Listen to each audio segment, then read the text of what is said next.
Hello दोस्तों, स्वागत करती हूँ आपका आपके अपने यूट्यूब चैनल रामनीर क्लासेस में। विज्ञान की उपचारात्मक शिक्षण कार्य पुस्तिका कक्षा 9 के कार्यपत्रकों को हम हल कर रहे थे। आज इस वीडियो में हम देखेंगे कार्यपत्रक 26 से 30 का हल। तो देखिए, सबसे पहले 26 कार्यपत्रक को, उसके पहले अगर आप चैनल पर नए हैं तो चैनल को सब्सक्राइब कर लीजिए, बेल आइकन को प्रेस कर लीजिए जिससे नेक्स्ट वीडियो की नोटिफिकेशन आपको मिल सके। वीडियो को पूरा देखिएगा, लाइक ज़रूर कीजिएगा और दोस्तों के साथ शेयर करना बिल्कुल भी नहीं भूलना है। चलिए देखते हैं विषय वस्तु परमाणु अणु और अधिगम बिंदु है परमाणु अणु की अवधारणा। तो यहाँ पर देखिए क्या है, क्रम संख्या दे रखी है, परमाणु अणु है तो प्रतीक सूत्र लिखना है। पहला है कार्बन डाइऑक्साइड, इसका है CO2। दूसरा है जल, जल का प्रतीक सूत्र हम लिखेंगे, प्रतीक या सूत्र H2O। ऑक्सीजन का लिखेंगे O, सोडियम का लिखेंगे Na और बोरॉन का लिखेंगे B, कार्बन का लिखेंगे C, कॉपर का Cu, सोडियम हाइड्रोक्साइड का NaOH, नाइट्रोजन का N, कॉपर हाइड्रोक्साइड का CuOH का होल ट्वाइस। इसके बाद देखिए क्वेश्चन नंबर 2, निम्न परमाणुओं को उनके आधुनिक प्रतीक के साथ मिलान करना है। तो देखिए, मैंने यहाँ पर मिलान लकीरों से नहीं किया है, आप इसके सामने इसका प्रतीक लिख दिया है। एल्यूमिनियम का Al, आयोडीन का I, सल्फर का S, मैग्नीशियम का Mg, आयरन का Fe, सिल्वर का Ag, लेड का Pb, हीलियम का He, ऑर्गन का Ar, कोबाल्ट का Co। तो ये है आधुनिक प्रतीक, मैंने आपके सामने लिख दिए हैं, आप चाहें तो लकीरों से भी मैच कर सकते हैं। ये हो गई आपकी वर्कशीट कंप्लीट, वर्कशीट नंबर 26। आगे देखिए वर्कशीट नंबर 27। विषय वस्तु है परमाणु और अणु, अधिगम बिंदु है तत्व, यौगिक एवं मिश्रण। प्रश्न क्रमांक 1 है, रिक्त स्थानों की पूर्ति उचित शब्द द्वारा कीजिए। पहला है, एक ही प्रकार के परमाणु मिलकर अणु बनाते हैं। यहाँ अणु लिखना है आपको। 2 या 2 से अधिक तत्वों के विभिन्न अनुपात में मिलने से यौगिक का निर्माण होता है, तो यहाँ यौगिक लिख लीजिएगा। तीसरा है, चीनी का पानी में विलयन मिश्रण का उदाहरण है, तो यहाँ मिश्रण भरेंगे। चौथा है, डैश किसी नए यौगिक का निर्माण नहीं करते। तो ये आप किताब में देखिए, कक्षा 9वीं की अध्याय 3 में आपको दिया रखा है कि किसी नए यौगिक का निर्माण कौन नहीं करते हैं। तो यहाँ पर देखिए परमाणु और अणु है, तो परमाणु यौगिक का निर्माण नहीं करेंगे, तत्व यौगिक का निर्माण करते हैं। तो यहाँ आपको लिखना है अणु किसी नए यौगिक का निर्माण नहीं करते हैं।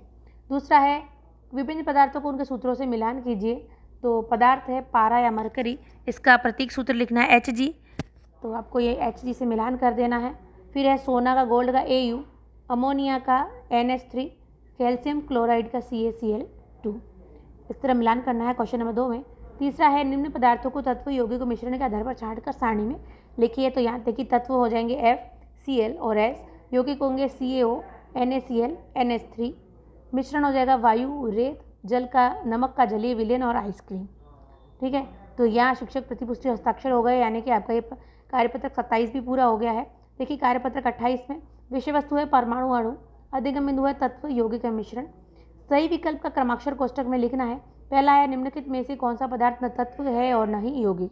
तो यहाँ लिखना है नींबू की शिकंजी, यानी कि ये मिश्रण है द, इसका उत्तर करना है आपको द।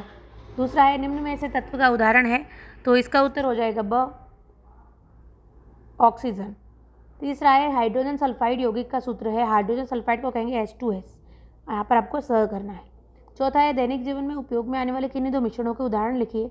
तो मिश्रण हो जाएंगे दूध और फेस क्रीम, तो यहाँ आप नींबू की शिकंजी भी लिख सकते हैं, आइसक्रीम भी लिख सकते हैं, ये सारे मिश्रण के उदाहरण हैं। पांचवा है, निम्न में से समांगी और विषमांगी मिश्रण छांटकर अलग करना है। नमक और पानी का मिश्रण होगा समांगी मिश्रण और गुलाब का शरबत होगा समांगी मिश्रण, और विषमांगी मिश्रण में तेल और पानी का मिश्रण और सल्फर और लोहे का बुरादे का मिश्रण। तो ये आपको इस तरह अलग अलग करना है। तो ये आपका कार्यपत्रक कंप्लीट हो गया है, कार्यपत्रक 28। देखिए कार्यपत्रक 29 को देखेंगे। विषय वस्तु है परमाणु और अणु और अधिगम बिंदु है हमारे आसपास के पदार्थ व अवस्था परिवर्तन। तो यहाँ पर देखिए, आपके परिवेश में पाए जाने वाले किन्हीं 2 ठोस, द्रव और गैसीय पदार्थों को सूचीबद्ध कीजिए। देखिए मैंने यहाँ द्रव को लिखा है, ठोस और गैस को नहीं लिखा है, तो मैं अभी लिख दूंगी और आप भी बता सकते हैं कि आपको आसपास कौन कौन से ठोस पदार्थ दिख रहे हैं। तो ठोस पदार्थ क्या हो सकते हैं? ठोस पदार्थ हो सकते हैं लकड़ी, ठीक है, लकड़ी ठोस है, फिर बर्फ़ भी ठोस है, तो अब लकड़ी लिख सकते हैं, बर्फ़ लिख सकते हैं। द्रव पदार्थ में हो जाएगा पानी और दूध, और गैस पदार्थ में क्या हो जाएगा, परिवेश में क्या पाया जाता है, वायु पाई जाती है, तो वायु क्या है, गैस है, ऑक्सीजन लिख सकते हैं, ठीक है, या कोई पदार्थ की गंध लिख सकते हैं, तो कोई भी ये गैसीय पदार्थ हो गए। आगे देखिए, नीचे दिए गए पदार्थों को की अवस्थाओं को लिखिए, बर्फ, पानी और जलवाष्प, तो ये हो जाएगी ठोस, द्रव और गैस। तीसरा है रिक्त स्थानों की पूर्ति उचित शब्द द्वारा कीजिए। पहला है पदार्थ के कणों के मध्य रिक्त स्थान होता है।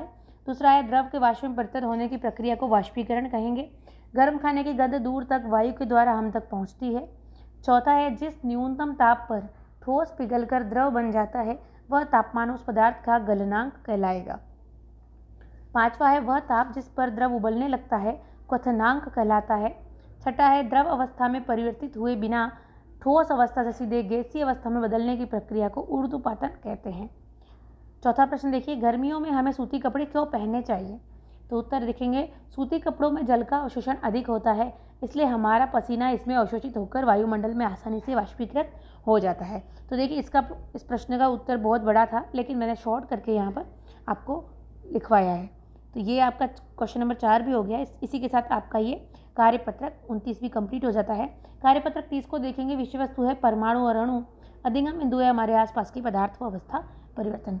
क्वेश्चन नंबर 1 है पदार्थ की तीनों अवस्थाओं ठोस, द्रव, गैस में कणों की गति को दर्शाने वाला चित्र बनाइए। तो देखिए इस तरह आपको चित्र बनाना है, यानी कि ठोसों में कण होते हैं वो पास पास होते हैं, द्रव में उनके बीच स्थान होता है, और गैसों में इनका दूर दूर ये होते हैं। इसके बाद है दूसरा, नीचे दिए गए क्रियाविधि को विद्यार्थी स्वयं करके देखें और परीक्षण के आधार पर प्रश्नों के उत्तर दीजिए। तो ये होगा, 1 कप बीकर लीजिए, इसमें कुछ मात्रा में जल डालिए, थोड़ा नमक घोलिए। अब क्या होगा, प्रेक्षण में क्या आप लिख सकते हैं, तो जल के अणुओं के मध्य रिक्त स्थान में नमक के कण घुल जाते हैं, यानी कि शॉर्ट में लिखेंगे तो पानी में नमक घुल जाता है। निष्कर्ष हो जाएगा, नमक जल में पूरी तरह से घुल जाता है, यह कोलाइडी विलयन है, अर्थात जल या द्रव के कणों के बीच रिक्त स्थान होता है। दूसरा है अपनी कक्षा में एक कोने में अगरबत्ती जलाकर रख दीजिए, कुछ समय बाद क्या होगा, अगरबत्ती की गंध वायु में घुलकर फैल जाती है। निष्कर्ष है अगरबत्ती गंध के कण वायु में घुलकर हम तक पहुंचते हैं, अतः वायु में कणों के मध्य अत्यधिक रिक्त स्थान होता है। तीसरा है सही विकल्प का चयन कर रिक्त स्थान की पूर्ति कीजिए। पहला, ऐसे पदार्थ जिनकी आकृति व आयतन निश्चित होता है ठोस कहलाते हैं। यह ठोस, द्रव, गैस और प्लाज्मा में से एक भरना है तो इसको ठोस कहेंगे आप। इसके बाद ऐसे पदार्थ जो पात्र के अनुसार आकार ग्रहण कर लेते हैं, तो जो जिस पात्र में डालेंगे वैसे ही हो जाएंगे, जैसे पानी है, नमक है, तो ये द्रव कहलाते हैं। देखिए नमक तो द्रव में नहीं आएगा, लेकिन उसको जिस पात्र में डालेंगे वो उसी का स्थान घेर लेते हैं, इसको द्रव पदार्थ कहेंगे।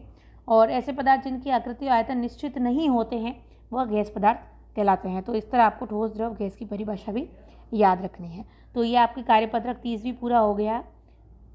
इस वीडियो में हमने देखा है कार्यपत्रक 26 से 30 का हल। वीडियो को पूरा देखने के लिए धन्यवाद। वीडियो को लाइक नहीं किया तो प्लीज़ लाइक कर लीजिए, दोस्तों का शेयर कर लीजिए। विज्ञान के उपचारात्मक शिक्षण कार्य पुस्तिका के हमने आज 26 से 30 कार्यपत्रक को हल किया है।